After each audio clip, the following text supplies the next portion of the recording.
உங்களுக்கு ஒரு சைல்டு இருக்குது, அந்த சைல்டு கண்டினியூஸாக 7 வருஷம் இங்கே இருந்திருக்காங்க அப்படிங்கிற பட்சத்தில் லீகலோ இல்லீகலோ இட் டசன்ட் மேட்டர், 7 இயர்ஸ் கண்டினியூஸாக இருந்திருக்காங்க.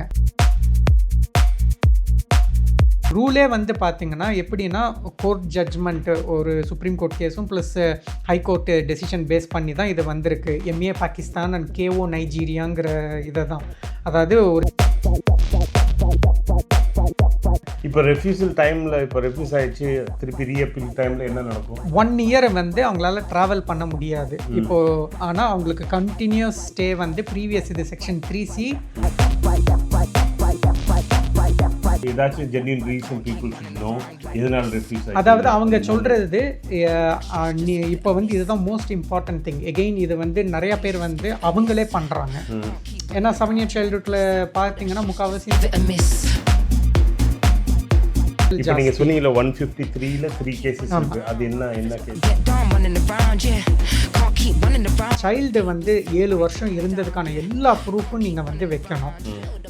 சைல்டு வந்து எப்படி இங்கே ப்ரைவேட் லைஃப், அவங்களுக்கு என்ன ஃப்ரெண்ட்ஸு, யார் இருக்காங்க, ஊரில் யார் இல்லை, அவங்களுக்கு ஊரில் ஏன் அங்கே போய் அவங்களால வந்து எஸ்டாப்ளிஷ் பண்ண முடியாது, இங்கே எஜுகேஷன் சிஸ்டமில் எந்த லெவலில் அவங்க இருக்காங்க.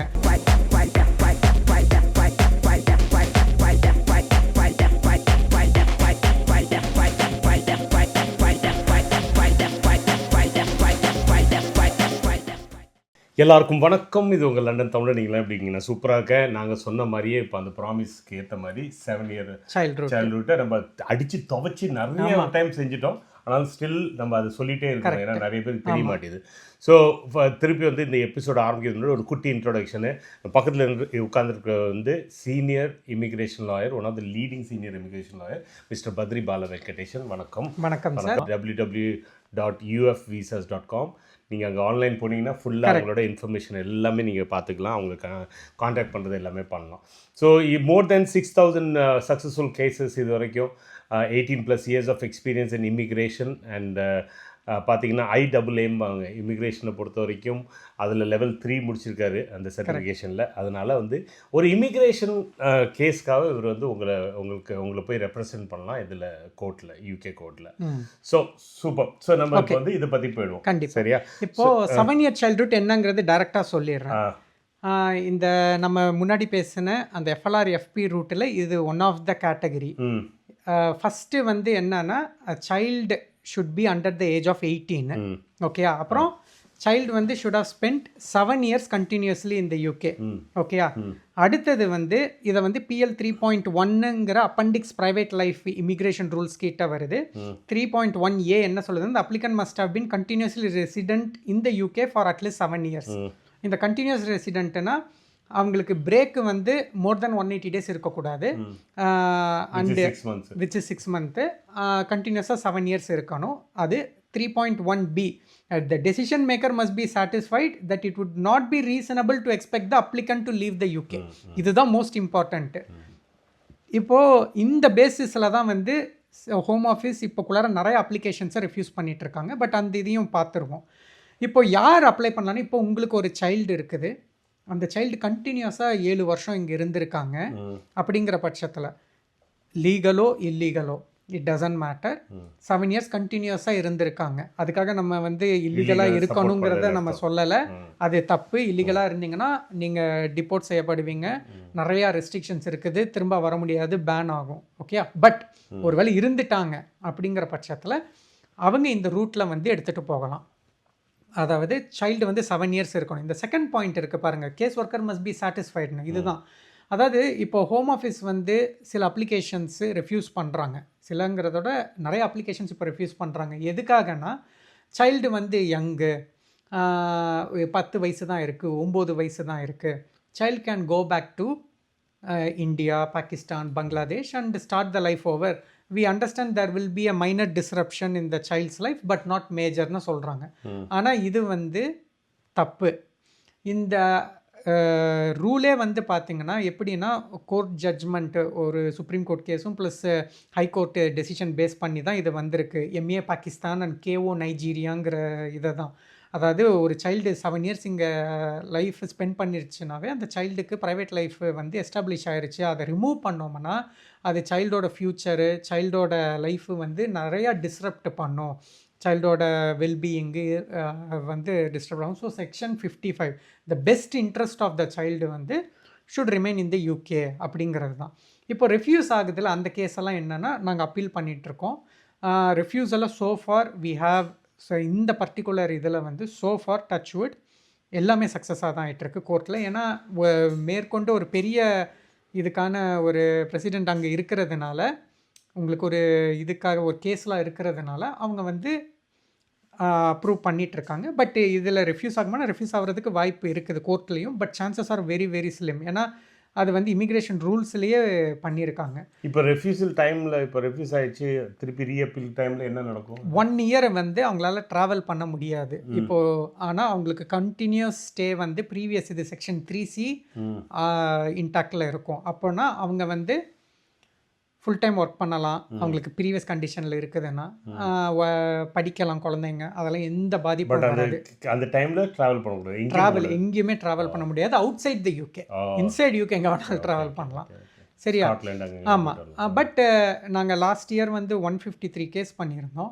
அதில் 3 கேஸ் தான் ரெஃப்யூஸ் ஆச்சு. எகெயின் 1 இயருங்கிறதுனால அந்த 2வது கேஸ் ஹியரிங் வருது. ஃபர்ஸ்ட் கேஸ் வந்து ஹியரிங்லேயும் சக்ஸஸ் ஆயிருச்சு. இப்போ ஏதாச்சும் genuine reason people should know எதனால ரெஃப்யூஸ் ஆச்சு. அதாவது அவங்க சொல்கிறது இப்போ வந்து இதுதான் மோஸ்ட் இம்பார்ட்டன்ட் திங். எகெயின் இது வந்து நிறையா பேர் வந்து அவங்களே பண்ணுறாங்க. ஏன்னா 7 இயர் சைல்ட்ஹுட்டில் பார்த்தீங்கன்னா முக்கால்வாசி, sorry I to not want to name the companies, இந்த மல்டிநேஷ்னல் கம்பெனிஸில் இருக்கிறவங்க who are very very knowledgeable people, but they are not qualified immigration lawyers. அவங்களே வந்து ஓகே இது நம்மளே எல்லா இதையும் பண்ணிடலாம், குழந்தை 7 இயர்ஸ் இருந்தது ப்ரூஃபு எல்லாத்தையும் வச்சு பண்ணலான்னு சொல்லி பண்ணுறாங்க. ஆனால் அந்த ரெப்ரசன்டேஷனில் நீங்கள் வந்து ப்ரூவ் பண்ணணும். அதாவது சைல்டு ஏன் வந்து இந்தியாவில் இருக்க முடியாது, இந்தியாவில் போனால் என்னென்ன பாதிப்பு வரும், அதை வந்து ப்ரூவ் பண்ணணும். இது ப்ராப்பராக ரெப்ரசன்ட் பண்ணணும். அதனால இது நீங்கள் பண்ணுறீங்கன்னா குவாலிஃபைடு இமிக்ரேஷன் லாயர் இல்லை சாலிசிட்டர் கிட்ட பண்ணிங்கன்னா மட்டும்தான் உங்களுக்கு சக்ஸஸ் ஆகும். அங்கே போனாலும் உங்களுக்கு ரெஃப்யூஸ் ஆகிறதுக்கு வாய்ப்பு இருக்குது. ஆனால் அட்லீஸ்ட் நீ கோர்ட்டில் போகும்போது உங்களுக்கு கிடைக்கும். ஆனால் இந்த ஆரம்ப ஸ்டேஜ்லேயே வந்து 95% ரெஃப்யூஸ் எல்லாம் தவிர்க்கலாம், அதை சரியாக செஞ்சிங்கன்னா. புரியுதுங்களா? அவங்க ரெஃப்யூஸ் பண்ணுறது யங் சைல்டுனா ரெஃப்யூஸ் பண்ணுறதுக்கான வாய்ப்புகள் ஜாஸ்தி. நீங்கள் சொன்னீங்களா 153ல 3 கேசஸ் இருக்கு. அது என்ன கேஸ்? எல்லாமே அவங்க கேஸ் ஒர்க்கர் வந்து ரேண்டமாக எல்லாருமே ஒரே ரீசன் தான். சைல்டு வந்து இந்தியாவை போகலாம், இல்லை USA போகலாம், இல்லை பாகிஸ்தானில் போய் திரும்ப வாழலாம் அப்படிங்கிறது தான். அந்த ஒரு ரீசன் தான், வேறு எந்த ரீசனுமே இல்லை. பட் அது கோர்ட்டில் நிற்கலை. ஓகே. ஸோ அது ஓவர்டர்ன் ஆயிடுச்சு. ஓகே. பட் இதில் ரொம்ப இம்பார்ட்டண்ட்டாக நீங்கள் பார்க்க வேண்டியது யங் சைல்டாக இருக்குதுங்கிற பட்சத்தில், அதுக்கப்புறம் நாங்கள் நிறையா யங் சைல்டுக்கும் 8-9 இயர்ஸில் இருக்கிறவங்களுக்கு சக்ஸஸ்ஃபுல்லாக வாங்கியிருக்கோம். பட் யங் சைல்டாக இருக்கும்போது அவங்க ரெஃப்யூஸ் பண்ணுறதுக்கான வாய்ப்பு ஜாஸ்தி. ஓல்டர் சைல்டுக்கும் சரியாக ரெப்ரசன்டேஷன் நீங்கள் பண்ணலாம்னா ரெஃப்யூஸ் ஆகிறதுக்கு. அப்போ ப்ராப்பராக எடுத்து எப்படி டாக்குமெண்டேஷன் கொடுக்குறோம், எப்படி நம்ம அப்ளை பண்ணுறோம், இதெல்லாம் ரொம்ப இம்பார்ட்டன்ட். சரியா? ஸோ நீங்கள் வந்து இதில் முக்கியமான டேக்அவே இப்போ நம்ம தரப்போகிறது என்னென்னா, சைல்டு வந்து 7 வருஷம் இருந்ததுக்கான எல்லா ப்ரூஃபும் நீங்கள் வந்து வைக்கணும். சைல்டு வந்து எப்படி இங்கே ப்ரைவேட் லைஃப், அவங்களுக்கு என்ன ஃப்ரெண்ட்ஸு, யார் இருக்காங்க, ஊரில் யார் இல்லை, அவங்களுக்கு ஊரில் ஏன் அங்கே போய் அவங்களால வந்து எஸ்டாப்ளிஷ் பண்ண முடியாது, இங்கே எஜுகேஷன் சிஸ்டமில் எந்த லெவலில் அவங்க இருக்காங்க, ஊரில் போனோம்னா இது வந்து இந்த எஜுகேஷனை கண்டினியூ பண்ண முடியாது, ஏன்னா அவங்க படிச்சுட்டு இருக்கிற சப்ஜெக்ட்ஸ் இது எல்லாமே மாறும், இது வந்து போனால் எப்படி பாதிப்பு வரும், இதை எல்லாத்தையுமே வந்து ப்ராப்பராக எவிடன்ஸாக வச்சு ரெப்ரசன்ட் பண்ணுறது இல்லாமல் ரிலவெண்ட் கேஸ் லாஸையும் நீங்கள் கோட் பண்ணணும். அதுக்காக தான் நான் சொல்கிறேன், ஒரு குவாலிஃபைடு இமிக்ரேஷன் லாயர் இல்லை சாலிசிட்டர் கிட்ட போனீங்கன்னா அவங்க அதெல்லாமே வந்து போட்டு, இப்போ நான் சொன்னேன் பாருங்கள், எம்ஏ பாகிஸ்தான், KO நைஜீரியா, இதெல்லாம் வந்து அதில் இருக்கக்கூடிய best interest of the child section 55 இதெல்லாம் போட்டால் தான் உங்களுக்கு கிடைக்கிறதுக்கான வாய்ப்புகள் அதிகம். மத்தியானம் ஆனால் ஃபிஷ் அண்ட் சிப்ஸ் தான் சாப்பிட்றாங்க. ஆமாம், இப்படி பண்ணிங்கன்னா கிடைக்கும். ஸோ இதுதான் இந்த 7 இயர் சைல்டு ரூட்டோட சம்மரி. ஓகே. இப்போ யாராவது யூகேல இருக்காங்க, அவங்க இந்த இதை மீட் பண்ணுறாங்கன்னா காண்டாக்ட் பண்ணுங்கள், கைட் பண்ணுறோம். ஓகே. நிறைய சக்ஸஸ்ஃபுல் கேசஸ் நம்மளோட ஃபாலோவர்ஸ்க்கே நிறைய பேருக்கு பண்ணி கொடுத்துருக்காங்க. கண்டிப்பாக. அண்ட் நான் சந்தோஷமாக எல்லாருமே வந்து இப்போ மாறிட்டு நல்லா ஃப்ரீயாக சுற்றிட்டு இருக்காங்க. கண்டிப்பாக. ஓகே. அடுத்தது நம்ம இன்னும் ஒன்றையும் பார்க்கணும், ILR. ஓகே. ILR விஷயம், அதாவது ஏர்ன்டு செட்டில்மெண்ட் வரதுக்கு முன்னாடி என்ன பண்ணணும், அதில் கொஞ்சம் இருக்குது நம்மள்ட்ட விஷயங்கள். அதை நாங்கள் ஃபுல்லாக சொல்ல முடியாது, ஆனால் எவ்வளோ முடியுமோ சொல்லுவோம். அதுக்கப்புறம் நம்ம பார்த்துக்கலாம். கரெக்ட். தேங்க்யூ.